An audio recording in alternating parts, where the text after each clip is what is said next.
Parashat Noach. Il y a une Midrash qui dit, que Akadosh Baruch Hu a dit à Noach, sort de la Teva. En fait, Noach était comme un lépreux. La lèpre, il est en dehors de, il est en quarantaine. Donc il y a eu la punition de quelqu'un qui a la lèpre. Pourquoi? Parce que c'est écrit que Noach aurait dû prier. Il n'a pas prié pour sa génération. C'est ce que le Navi dit, mais Noach. Le Maboul, le déluge est appelé les eaux de Noach. Pourquoi les eaux de Noach? On le considère comme responsable du déluge. Pourquoi il est responsable du déluge? Pourquoi il est responsable du déluge? Parce qu'il aurait dû prier. Moshe Rabbeinu l'a entendu qu'Akadosh Baruch Hu voulait punir le peuple juif, qu'est-ce qu'il a fait? Il a prié. Adam Arishon, Avraham Avinu l'a entendu que Akadosh Baruch Hu voulait détruire Sodome et Gomorrhe. Il a prié. Et donc,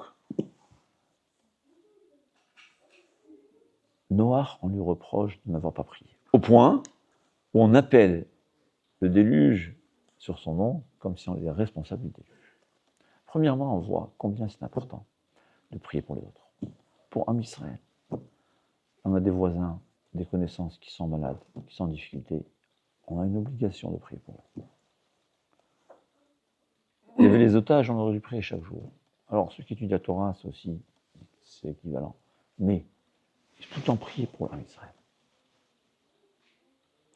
Mais la question, elle est, pourquoi il a mérité la lèpre?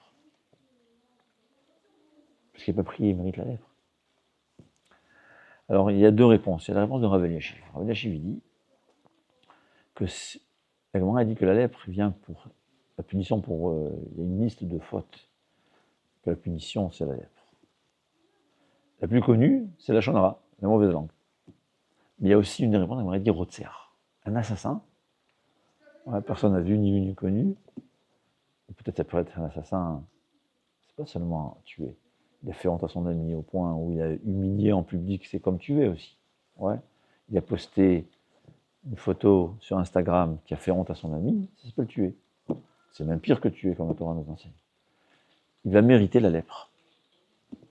Il dit, puisque Noach n'a pas prié pour éviter le déluge, il est responsable du déluge, c'est comme si Chas Veshalom, c'est pas exactement, mais c'est comme s'il avait tué toute sa génération.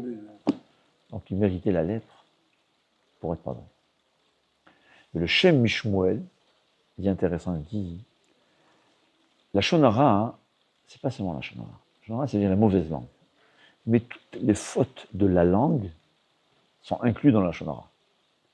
C'est quoi les fautes de la langue? Ne pas dire un mot qui réconforte un ami en cas de nécessité, ça aussi, c'est une faute de la langue. Ne pas prier pour ton ami quand il y a des difficultés, c'est aussi une faute de la langue. C'est l'équivalent de la shonara. La shonara, c'est parler du mal de l'autre, ne pas parler du bien là où il faut parler, ne pas prier là où il faut prier pour ton ami, ça aussi, c'est une faute de la langue, et ça aussi mérite la lèpre. Alors, se retenir. On voit des gens, on a curiosité à voir, cette curiosité doit être remplacée par une prière pour le bien de son ami. Ouais. On voit des accidents de voiture, surtout en Eretz. Première des choses à faire, prier à Kadosh Baruch Hu. Il sauve, c'est blessé. On entend un pigoua, Shem Yerachem. Première des choses à faire, un Télim. Première des choses à faire. Ils ne sont pas encore morts. On a entendu aujourd'hui, on entend avant même qu'ils savent eux-mêmes. Prie tout de suite. Celui qui peut prier ne prie pas. Celui qui peut dire un mot de réconfort. Il y a un ami, un peu. Des fois, un mot, ça sauve la vie. Et même si ça ne sauve pas la vie totalement, ça le réconfort. C'est une obligation.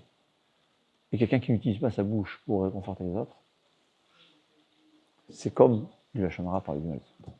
C'est une des leçons de Parashat Noach.